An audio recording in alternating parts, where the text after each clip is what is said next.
Alors, aujourd'hui, on peut se poser la question de pourquoi la profession infirmière en France n'a cessé de se professionnaliser, mais n'est pas arrivée jusqu'au bout de cette professionnalisation par son autonomie, par son développement du rôle propre, par son développement de sa recherche dans le rôle propre, et par le développement d'une pensée infirmière qui aujourd'hui aurait été extrêmement fertile au niveau de la francophonie, parce que n'oublions pas que la France a 500 000 infirmières et que les pays francophones n'attendent plus que la France émerge dans sa pensée pour concrétiser une pensée francophone infirmière face aux anglo-saxons, qui sont très puissants dans le domaine.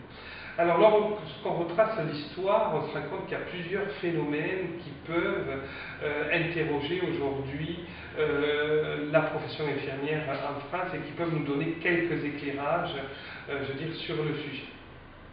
Premièrement, si on revient à l'histoire, on sait que la pionnière au niveau des infirmières et de la pensée infirmière était Florence Nightingale, qui n'était pas si loin que ça, puisqu'elle était en Angleterre, et qu'elle a une influence considérable, dans les pays anglo-saxons, mais aussi en France, il faut le savoir, puisque plusieurs écoles ont repris ces concepts et plusieurs femmes ont suivi ces traces. Je nommerai Madame Hamilton et Madame Chaptal sur Paris, qui a développé effectivement tout le concept de santé communautaire et de prise en charge de la néonatologie dans le 14e à Plaisance, et Madame Hamilton qui a développé la célèbre école de Bordeaux, des gardes malades, et qui a rayonné pendant des années, même effectivement s'il était difficile, à un moment donné, de faire face aux pressions médicales. Donc il y avait, dans les années 1900, un croisement intellectuel extrêmement important sur la France. D'ailleurs, je me souviens que dans les archives des hôpitaux de Paris, on retrouve en 1905 un congrès, infirmier qui s'est passé à Paris sous l'égide de Madame Hamilton, où il y avait plus de 550 infirmières de pays très lointains qui sont venus, comme effectivement du Canada, des États-Unis, discuter de la formation des infirmières. Et en face, nous avons eu effectivement le pouvoir médical qui a commencé à regagner les hôpitaux, puisqu'il faut savoir que à partir de la maîtrise des infections, le malade au niveau des hôpitaux devenait intéressant, parce qu'effectivement on commençait à avoir des traitements pour pouvoir pallier aux maladies. Et lorsqu'on regarde effectivement dans l'histoire, le nombre d'heures que les médecins passaient au fur et à mesure au niveau du suivi du patient, on s'aperçoit que c'est de plus en plus important. Après, il y a la création des internes, des externes, de toute une hiérarchie qui permettait effectivement de suivre le malade et son évolution.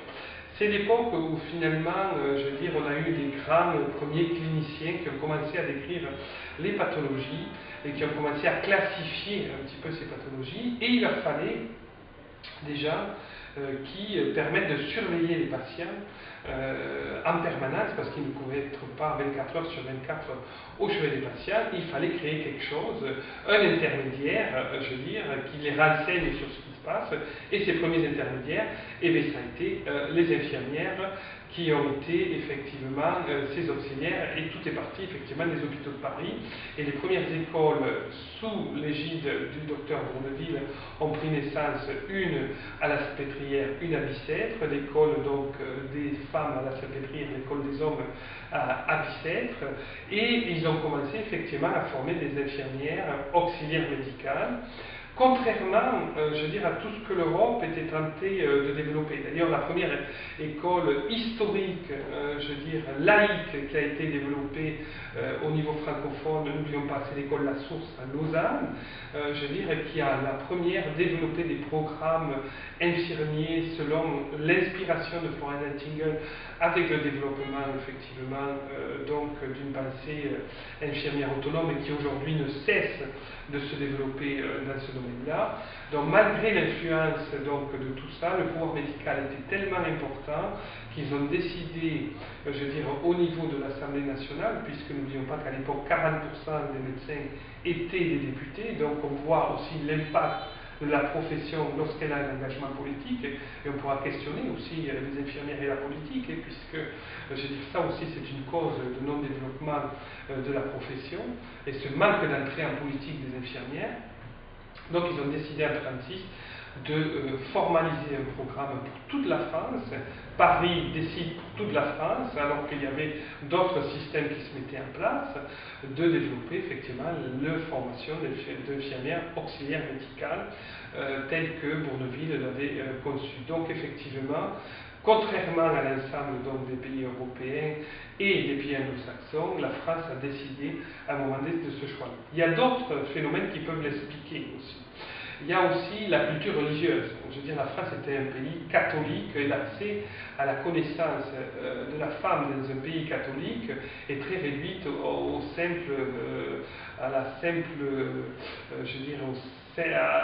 fait de savoir lire, puisque effectivement il fallait qu'elle sache lire la Bible, mais après elle était cantonnée à la broderie et à avoir des enfants.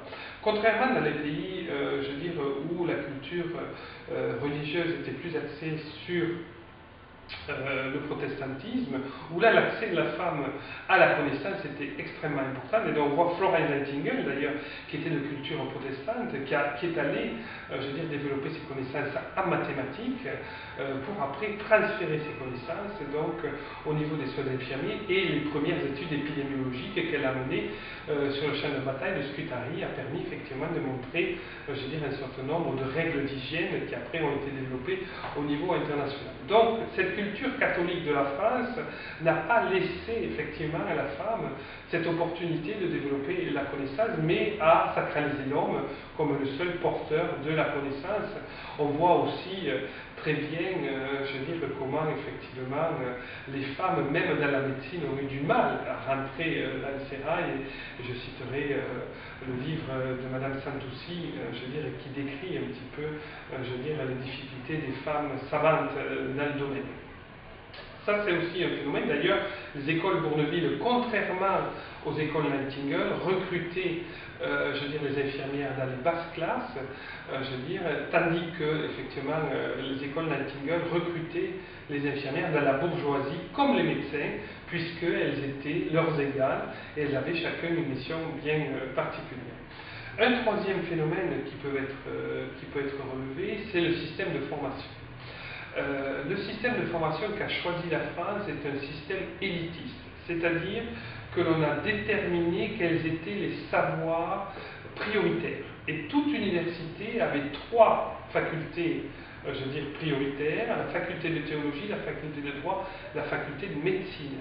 Et hors, effectivement, de ces savoirs prioritaires, les autres savoirs étaient des savoirs secondaires. Et ça perdure, ce phénomène-là, depuis des années. Ça a été renforcé par la mise en place, des écoles prestigieuses comme l'ENA, l'ENIN et d'autres, et ce qui a verrouillé un petit peu le savoir. Dans les pays anglo-saxons, on peut remarquer qu'il n'y avait pas de savoir prioritaire. Au contraire, la concurrence entre les universités était extrêmement prononcée, et ce qui permettait aux universités donc de survivre, c'était l'innovation dans la formation. Et comme il y avait une masse importante d'infirmières qui se trouvaient effectivement sur le marché et qui n'avaient qu'une hâte, c'est de développer des savoirs, et elles étaient très avides de connaissances, et bien au fur et à mesure, les facultés, les universités ont commencé à développer des cursus propres à la discipline, et les infirmières ont pris la main sur la formation et elles en avaient la possibilité. Je me souviens que même dans les écrits, en Pennsylvanie, il y avait effectivement dans une université une faculté de psychologie et une faculté des sciences infirmières qui commençaient à se créer. Et